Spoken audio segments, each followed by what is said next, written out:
pendapatnya yang seolah-olah mungkin pro rakyat atau seolah-olah pro orang miskin. Itulah panggung yang akan kita tonton bersama sidang pleno DPR itu, dan tentu politisi akan memanfaatkan panggung itu sebaik-baiknya, tetapi kita semua berharap bahwa seperti apapun pertunjukannya, kita berharap APBNP ini segera bisa disahkan. Dengan demikian maka pemerintah bisa segera menaikkan harga BBM, dan pada hari itu juga, bukan pada hari itu juga, pemerintah hari itu juga bisa mempersiapkan bantuan langsung kepada orang miskin. Katakanlah tanggal 17, katakanlah ini misalnya jadi disahkan, kemudian ada beberapa administrasi yang harus diselesaikan 1-2 hari, kemudian harus menyiapkan uang untuk dikirim kepada orang miskin, katakanlah itu memerlukan waktu 2-3 hari, anggap saja paling lambat mestinya 1 minggu setelah sidang pleno DPR mengesahkan APBNP, berarti kalau jadi tanggal 17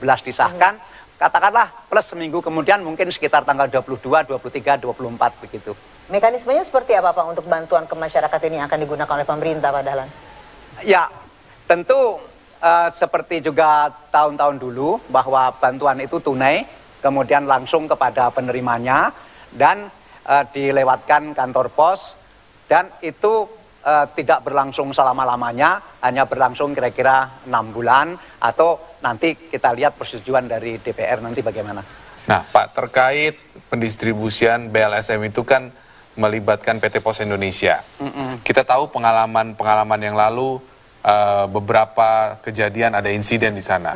Ada yang desak-desakan, kemudian juga tidak tepat sasaran. Bagaimana kemudian Anda dan jajaran Anda juga melalui PT Pos kemudian mempersiapkan itu agar kemudian ini berjalan dengan lancar, dengan baik juga Pak? Ya, ini ujian juga bagi kantor pos, tapi apapun kita sudah berpengalaman melaksanakan itu, koreksi-koreksi dari kekurangan yang lalu, meskipun yang lalu saya belum ikut menangani waktu itu, tapi saya sudah minta laporan dari pihak Pos Indonesia, apa saja waktu itu kekurangannya, kemudian apa yang sudah kita antisipasi saat ini. Kalau PT Pos itu hanya tinggal menyalurkan atau dia juga bisa mengevaluasi data-data siapa penerimanya yang mungkin bisa dievaluasi mana yang layak, mana yang tidak, Pak Dahlan? Tentu yang nomor satu adalah menyalurkan, karena data yang ada diberikan oleh pemerintah, dalam hal ini Kementerian Sosial.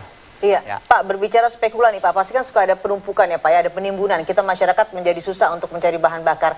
Kedepannya seperti apa akan dilakukan antisipasi dari pihak Pak Dahlan agar masyarakat tidak susah mencari bahan bakar dan penimbunan tidak terjadi? Karena masalah klasik, spekulan pasti terjadi penimbunan BBM ini Pak Dahlan. Ya, tentu kita berharap bahwa keputusan ini tidak berlarut-larut ya, karena semakin berlarut-larut semakin penimbunan itu terjadi. Mudah-mudahan tidak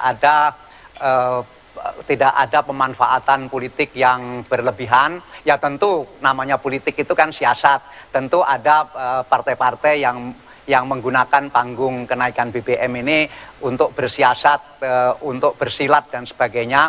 Tetapi mudah-mudahan kali ini persilatan itu tidak terlalu lama agar akhirnya segera disahkan dan kenaikan harga BBM segera bisa diputuskan. Toh masyarakat sekarang sudah menunggu itu sudah lama. Saya minggu lalu cukur, itu ongkos cukurnya pun juga sudah naik. Dikira harga BBM-nya sudah naik 1 Juni yang lalu, sementara ternyata nggak jadi naik. Tapi kan dia sudah terlanjur mengumumkan cukur rambut sudah naik, dan masyarakat pada dasarnya sudah sangat siap untuk itu. Sehingga saya berharap memang persilatan politik ini segera selesai. Rame ya rame, memang mungkin tidak rame, tapi segera selesai kita putuskan. Kemudian paling lambat seminggu setelah itu harga BBM kita naikkan. Kemudian segera terjadi stabilitas, apakah rupiah, apakah saham, apakah penimbunan, semuanya bisa segera diatasi.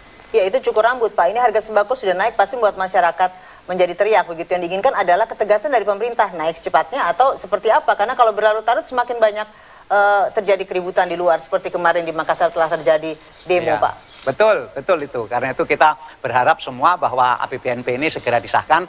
Kita tahu bahwa anggota DPR dan Menteri Keuangan dan para menteri yang terkait hari-hari ini, jam ini pun sedang bekerja keras, sedang rapat di DPR, bagaimana menyiapkan semua ini agar bisa segera ada sidang pleno yang segera memutuskan menerima APBNP tersebut. Saya kira beberapa teman menteri hari-hari ini tidak tidur nyenyak, tidurnya sangat sedikit karena sidangnya sampai malam antara pemerintah dan DPR.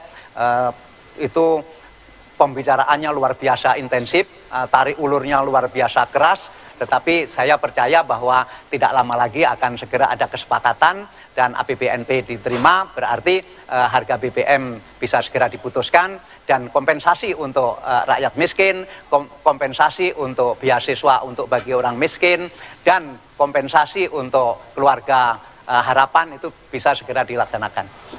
Ya, satu lagi Pak yang biasanya terjadi ketika BBM diumumkan akan naik, biasanya adalah adanya antrian di SPBU.